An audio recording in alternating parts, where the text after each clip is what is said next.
Trump just said that he's entitled to 5 more congressional seats in Texas. And we have an opportunity in Texas to pick up 5 seats. We have a really good governor, and we have good people in Texas. And I won Texas. I got the highest vote in the history of Texas, as you probably know. And we are entitled to 5 more seats. Something explosive just went down in Texas. In a move that has America buzzing, Democratic lawmakers just broke Quorum again, fleeing their seats in dramatic protests to block what they call a blatant Trump-backed power grab. But here's the kicker. This isn't just politics as usual. This is about 5 congressional seats. This is about 2024 election control. And this might be Trump's boldest move yet to rig the system in plain sight. Can you imagine? So what really happened? Why did Democrats walk out? And what's Trump got to do with it?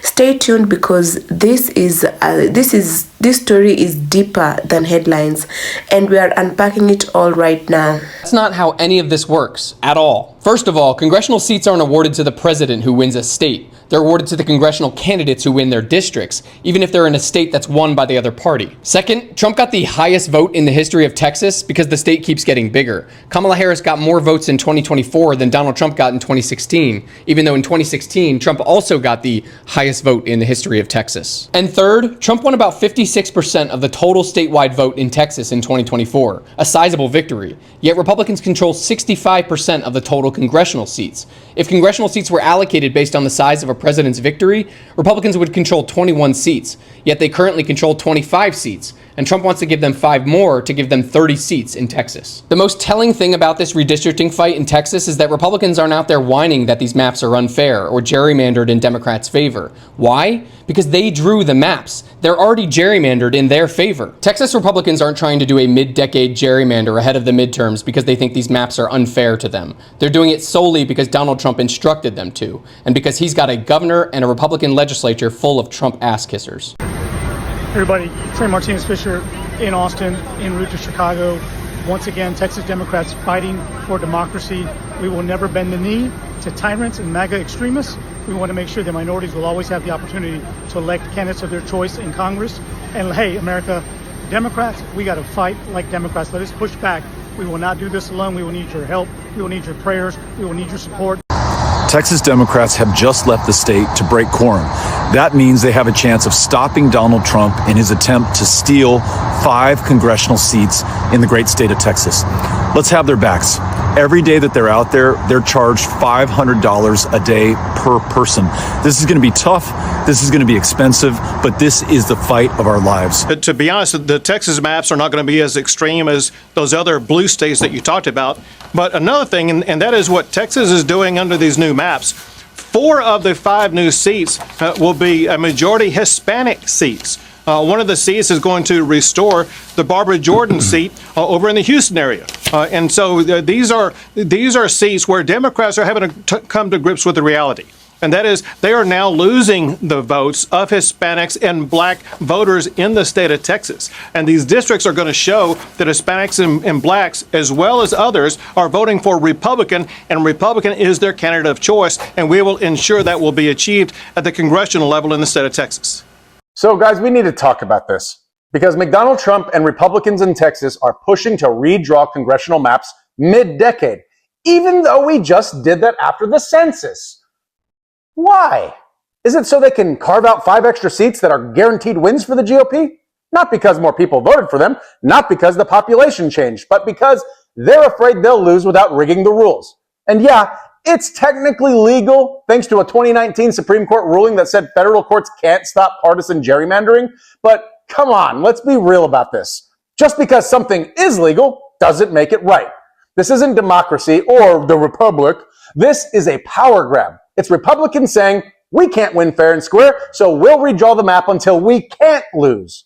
And here's the part that pisses me off, and it should piss you off too. They're doing this while people in Texas are still recovering from a catastrophic flood. They called a special session supposedly for flood relief, but surprise, they're using it to push this map behind closed doors. They're not trying to help Americans. They never have. They're trying to silence voters who don't agree with them and cling to power. And don't give me that both sides bullshit. Democrats in states like California and Michigan have independent redistricting commissions. Republicans are doing this mid-cycle in the middle of a crisis to cling to the power. This isn't leadership, it's cowardice. And if you have to cheat to win, maybe that's because the fucking country didn't want your leadership in the first place. We're here, of course, because Texas House Democrats are demonstrating what it means to fight for the preservation of our constitutional republic. Donald Trump, Governor Abbott, Texas Republicans, well, they know that they're headed toward a loss of the Congress in 2026. They're afraid, and they should be. Because when you try to tear health care away from veterans and seniors, from children and people with disabilities, when you raise tariff taxes on groceries and beer and automobiles, when you let poor and working class families go hungry, when you allow smokestack industries to pollute the air and remove safety standards from food producers, well, all so that you can give a massive tax break to Elon Musk and Jeff Bezos and Bill Ackman, well, frankly, you'd better watch out. You're going to lose your elections. So they've decided that the only way to save themselves is to cheat, to change the rules in the middle of the game.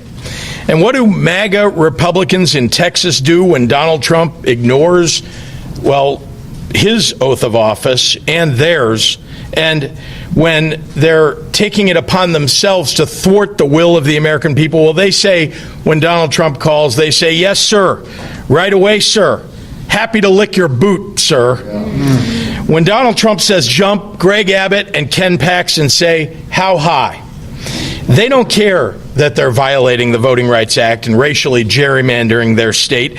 Well, they're hoping they can rob the bank and get away before anyone notices. Texas Republicans are trying to diminish the voting power of their own constituents, and in doing so, diminish the rights of Illinoisans and all Americans. Texas House Democrats are putting their lives on hold and their livelihoods at risk because they don't want to live in a country where the president rigs elections for his side. That's not democracy. That's not America. To be in public office right now is to constantly ask yourself, how do I make sure that we're standing on the right side of history? Well, there's a simple answer. The wrong side of history will always tell you to be afraid. And the right side of history will always expect you to be courageous. Texas House Democrats are leading the way in choosing courage and country over politics and party. The scene in Austin was tense, emotional, and politically explosive. For the second time in recent years, Texas Democrats have done the unthinkable, So they broke quorum again by walking out and denying Republicans the legislative numbers needed to vote. And this time, it's all centered on a controversial redirecting bill that they saw was designed in coordination with Trump loyalists to quietly flip 5 congressional districts right before the 2026 midterms, even though the demographics of those districts are shifting blue. So let that sink in. 5 seats in an era where the House can flip with just a handful of votes. This isn't just a state level dispute. This is a national strategy, and at the center of it is Donald Trump. So according to the insiders, the redirecting plan being pushed through the Texas legislature will redraw district lines in ways that slice up progressive communities and lump them into heavily conservative zones. So the move, while technically legal, is being slammed and surgical gerrymandering aimed at ensuring Trump's allies hold on to power, even in regions where voters are increasingly diverse, young, and left-leaning. So Texas Democrats, seeing the writing on the wall, knew they couldn't win this in a vote. So they pulled the only card left. They walked out, denying the quorum required to pass the bill. This isn't the first time they've done it. Remember 2021's walkout over voter suppression laws, but this one hits different. Why? Because it comes with the looming specter of a Trump comeback and GOP playbook, this that's evolving fast, learning from 2020 and laying the groundwork for election influence by geography, not just by policy or votes. If the districts can be manipulated, then the outcomes can be engineered. And if that's the case, democracy, itself is under threat, not in the theory, but in practice. So the Republicans' response has been predictably furious. Governor Greg Abbott, a staunch Trump ally, called the walkout an un-American and vowed to call a special session until the bill passes. But Democrats are standing their ground, framing this as a moral stand and not just as a political one. They are betting that national attention, yes, like this very video, will pressure voters to ask bigger questions. Is redirecting supposed to reflect the people, or is it becoming a tool of suppression? What role is Trump really playing here behind the scenes? So sources claim key legal architects of the redirecting plan has ties to conservative groups aligned with Trump's America First agenda. And the language in the bill, the timing, and the districts targeted all raise red flags. So what's happening in Texas could become a blueprint for other red states.